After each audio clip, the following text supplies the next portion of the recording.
Iniciando aqui mais uma transmissão da Academia Dynamis de Engenharia Geotécnica com a nossa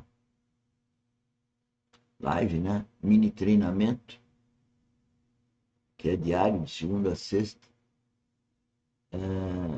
do empreendedorismo geotécnico, que é cristão verdadeiro e produtivista.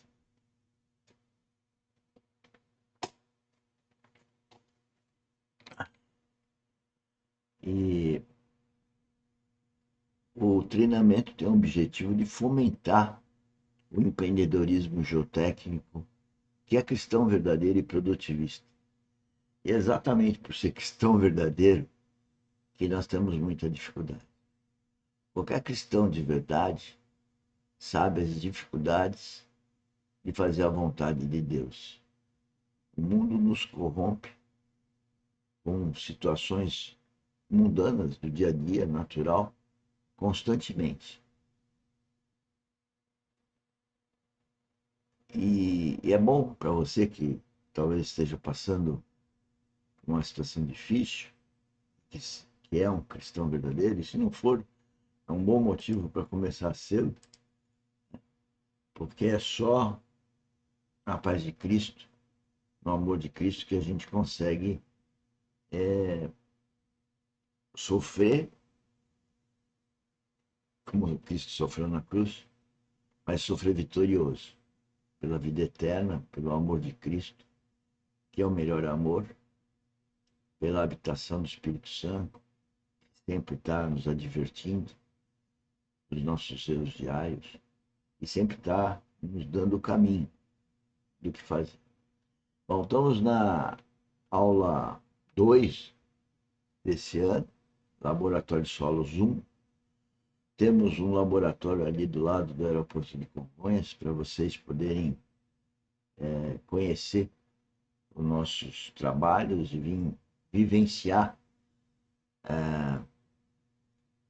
o empreendedorismo geotécnico. Bom, vamos dando continuidade então aqui o que a gente já vem falando, falando hoje de um pouco do ensaio de massa específica natural. Ontem nós falamos do teor de umidade, muito rapidamente, hoje vamos falar de massa específica natural. Tanto o teor de umidade como a massa específica natural, como eu já vinha dizendo há alguns dias, são fundamentais para qualquer projeto de engenharia. Depois que são necessários laboratórios. E quando eu falo que eu fomento empreendedores geotécnicos cristão, verdadeiro e produtivista, né, é não só fazer esse trabalho aqui na academia, mas é junto com as pessoas que trabalham conosco, fomentar o empreendedorismo na mente delas, ou falar sobre isso de tal forma a tocar o coração de cada um de vocês que estão me ouvindo para uma vida cristã verdadeira. E isso é muito difícil. Mas por que eu estou falando isso novamente? Porque, na verdade, nós queremos que em cada esquina tenha um laboratório de solos. Porque é necessário. Porque cada rua precisa desses ensaios. Como é cultural, como é desenvolvimento. Né? E é uma oportunidade de trabalho para qualquer um. Né? Então, existe o método da cravação do cilindro. Está aí a norma, né? A NBR 9813. Tá? Os materiais utilizados para essa cravação de cilindro, que é o molde do cilindro, uma faca, uma régua e uma bandeja, com equipamentos simples de serem obtidos, baixo custo. Uma balança eletrônica, com essa capacidade que está aí. As cápsulas devem ser numeradas e obtido a tara dela, ou seja, o peso dela limpinha. Preparo da amostra, a partir de um bloco, a partir de um bloco pequeno, bloco grande, enfim. É uma amostra indeformada. Já no ensaio de teor de umidade, a amostra podia ser uma amostra deformada. Ela é escavada para ser obtida.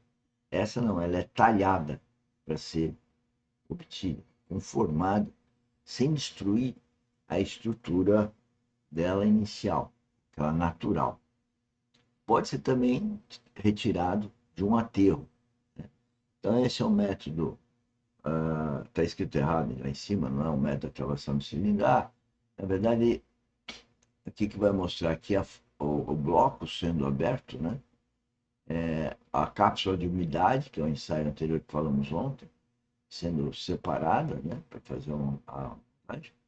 E realmente estava escrito lá. Errado. Aí tem. É, eu me confundi aqui com os slides, mas na verdade esse método é usar o cilindro, né, para moldar o corpo de prova a partir do bloco. E daí que eu errei, porque esse método aí a gente usa muito pouco, mas ele pode sim e deve ser lembrado. O que acontece é que com o tempo a gente vai usando outro, que vocês vão ver, e acaba esquecendo que tem esse também. Então, esse você põe o cilindro, vai cortando e vai enfiando o cilindro. Por isso está dizendo, né, da cravação do cilindro. Né? A palavra cravação é um pouco forte, na verdade ele é ajustado, vai cortando, ele vai entrando. Né? Aí pesa esse conjunto, vai para uma planilha, eu não posso aqui nesses minutinhos falar dos detalhes dela, e está aí a posição do cilindro, né?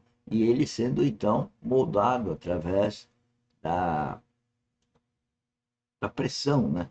Você desgasta embaixo e vai enfiando. Por sinal, o pessoal que trabalha conosco, é bom lembrar desse ensaio, porque a gente tem feito só com base no outro, que vocês vão ver em seguida. Erros na determinação da medida. Né? À medida que você faz isso, você pode cortar, fazer para dentro, né? E errar no que aquele material que você está dando complete corretamente o cilindro na parte de dentro. Aí está o prosseguimento dele. Causas de erro, interseção de fragmentos, é um fragmento complicado. Aí está sendo pesado, então, você tem um peso só do cilindro, peso do solo, e com essa diferença você vai poder calcular o peso específico do solo. Né? Aí fala em causas de erro. Agora sim, esse método da talhagem, sem molde, que é o que a gente pratica direto, eu diria que esse método é melhor, mas ele é muito mais, para mim, trabalhoso. Agora, depende muito quem faz, né? Porque é manual. Eu não vejo a hora de ter alguém que me ajude no projeto de fazer uma ferramenta que facilite essa moldagem do corpo de prova, no campo, inclusive, né? E depois no laboratório. Esse seria o mesmo princípio de ferramenta. Essa é a base para moldar o corpo de prova, então, a cápsula, a bandeja, são os materiais necessários, são os mesmos, né? E o paquímetro aí, que vai medir o diâmetro do corpo de prova em várias alturas. Né? Preparo da amostra, que é a partir do bloco, então, a gente vai descascar o bloco, ele vem com parafina. Esse é o blocão, tem um bloquinho, esse é normalizado, o bloquinho não está normalizado, mas não vejo problema nenhum de utilizá-lo, eu até prefiro. Aí a umidade, aí a montagem, tá vendo? Aí ele chega aí todo rombudo, né? Porque ele foi tirado, e aí ele vai ser moldado, dando o formato dele. Não mostrou a cena, mas você vai virando aquele aparelho e vai cortando, né? Esse ensaio, essa forma, é melhor porque você vai vendo o corpo de prova. O problema é que eu falo que tanto o técnico de campo como o técnico de laboratório, eles deviam de entender que eles estão fazendo engenharia, mas as pessoas não passam para eles devido orientação no sentido de que eles estão fazendo engenharia. Então, eles estão fazendo uma coisa técnica e não entendem a importância daquilo. Isso é uma pena que a gente faça isso, mas é muito difícil as pessoas compreenderem a importância de fazer isso que a gente está falando aqui. Né? Inclusive, me perdi aqui um pouco no tempo. Nós estamos no terceiro método, que é o método da bolinha. Vocês estão vendo uma bolinha de solo, que vai ser encamisada com parafina líquida. Né? E aí, esse é o melhor método para obter o peso específico natural que vocês estão vendo agora. Mas, de novo, convido vocês para verem isso no laboratório. Nosso laboratório está sendo restaurado, né? Sendo modernizado, mas em breve nós estaremos bem adequados aí para poder recebê-los. Bom, aí é os 3 métodos, então, nesse fluxograma, a sequência de cada um deles. Esse é tirando a amostra no campo. Aqui eu já estou entrando com o ensaio de massa específica dos grãos, aí, que é o terceiro do nosso curso, né? Aí esse ensaio é bem mais complicado, vamos dizer assim. E eu vou parar aqui porque eu me atrasei muito e gostaria de investir um pouquinho mais de tempo nesse ensaio. Então, pelo nosso tempo aqui, eu paro aqui e amanhã eu continuo com esse ensaio. Bom, então, o nosso mini treinamento, para quem já nos acompanha, ele é dividido em 3 partes. A primeira parte é essa, que é a parte temática. A segunda parte é administrativa. Então, um minutinho só aqui, vamos por a segunda parte.